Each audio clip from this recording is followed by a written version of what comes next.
mech on Chan or whatever. And Sniper's actually pretty good for sieging because, yeah, like you mentioned, you can do it from a safe distance. And Batrider's not going to be able to have the best initiation in that sense, but if you fall apart, this is the problem with these kind of lineups, if you fall apart at any moment, you pretty much lose. That's the scary part with these kind of pseudo all-in strats. And I guess we'll introduce them quickly as they do it. We've got DDX here. He's going to be playing that Pugna. We've got Pepita on the Dazzle. Fullback, he's going to be on the Sniper. What are we laughing at here? This is the level 1 Roche! Oh, the level 1 Roche? Yeah, no, it's the not. fact that they're just running here. Or is it? What did they do? Yeah, they're doing it! They see the Treant walking in. Snaking's going to check it, but he might give up a first blood as a result. He walks in, he sees Nidra on the Chen. Chen very, very low, and I think this is going to stop this Roche attempt. They're running out of the pit. Now they're completely surrounded on all sides. They're going to eat and illuminate in the face, and that's going to be the first blood. Fog picks it up here on the Wisp. Now the Razes are going out. DDX in trouble. Arrow going to connect up the hill. That's a kill for Kurok, and well... It was still funny to watch. Snaking leveling up the Razes first, too, because he knew he was fighting. Gets a couple off. Oh, boy. I talked about how if you fail early on with the all-in strato, it's just kind of all goes to shit, and I don't know. This is going to be really hard. I don't know if he's really going to get it. He's got a Centaur down here. They didn't block the pull-through like you mentioned, but Batrider has obviously been contesting those and farming them up. That's what his 7 last hits have come from. That's Brax, by the way, with, wow, only one Brax in his name? That's, like, incredible. Snaking in the mid lane, though. They might turn this around. Tether from Fog. He was getting very, very low, and there is the raise to bring him down. With the global relocate as well, yeah, that was impressive, man. I was like in disbelief. I was like, this is why Dota is awesome. Like, you're picking up these heroes that are considered like useless at this stage in the game, and they're wrecking face. Like, there's some serious teamwork, and it's exciting to see. And I have missed a kill up in the top lane. Kurok suffering a little bit more at level 3, but that's up to 5. Fog's up to 4, soon to be 5. They're stacking Napalm. They're slowing down Fullback's farm. Meanwhile, Snaking doing very, very well in the mid lane. Dangerous Prophet's got a bit of space, of course he just died, and Kurok doing very well, and Batrider picking up a kill there on the Chen. Lots of one-sided matches. Yeah, lots of one-sided matches today so far. Yeah, I believe I was talking to Jabano. You were on Stay Free with him at the same time, right? He was never on Stay Free. He just stood in. He was just stood in and was like a manager. Oh my god. There's another kill. Kurok's dominating. Someone dies top. I've literally only caught like 2 kills this game, so apologies. But they're coming fast. They're coming furious. We're getting out of the way now, right? It's already 9-0. We've at least seen 3 of these kills here, and I'll pay more attention to the minimap as we go forward. But Bat farming up still, and yeah. What I was getting to is the bottom of the NAC, and they're all going to be one-sided, even in like the close matchups.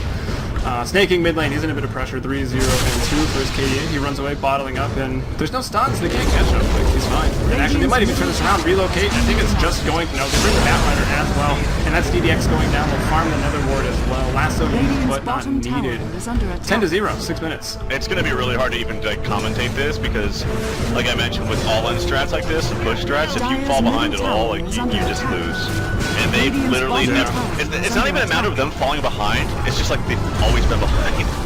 Look at it, it's 0 to 10. They've never been able. When you start off 0 to 3 before the horn, I think your strat is falling apart already. Yeah.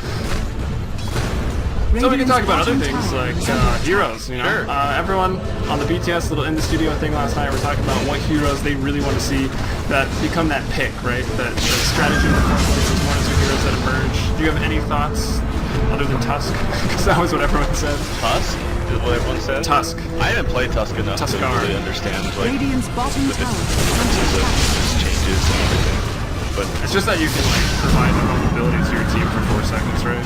I don't know. I haven't played him.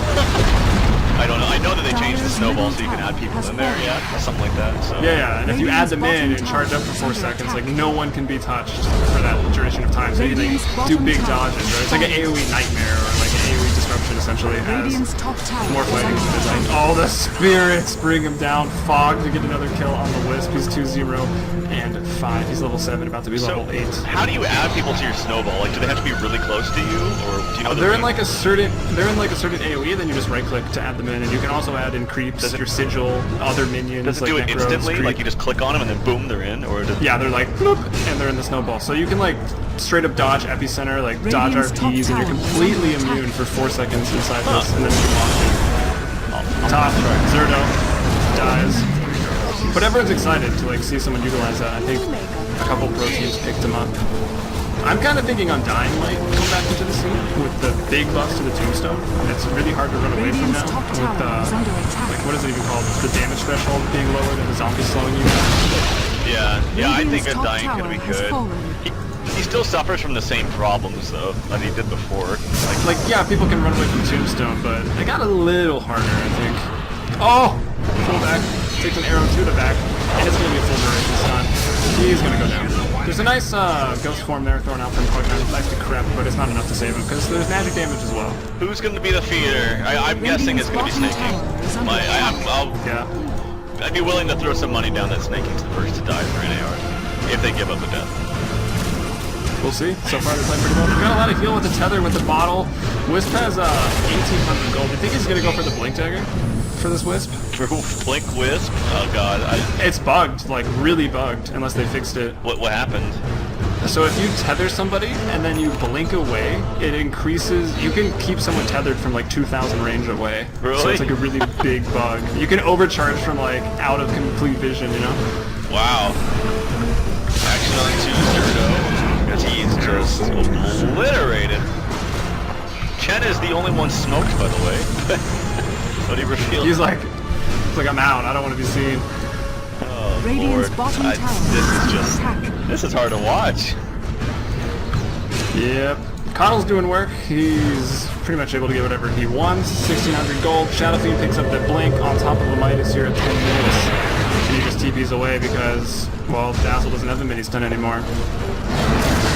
Relocate onto DDX and he's dead. Easy peasy kill. 15-0 GG. Not a single kill for Isurus. Very unfortunately bad performance from them, but they had that in mind. You gotta give them that, I guess. I mean, they're going for unpredictability. Who's gonna try to level 1 Roche on the Radiant?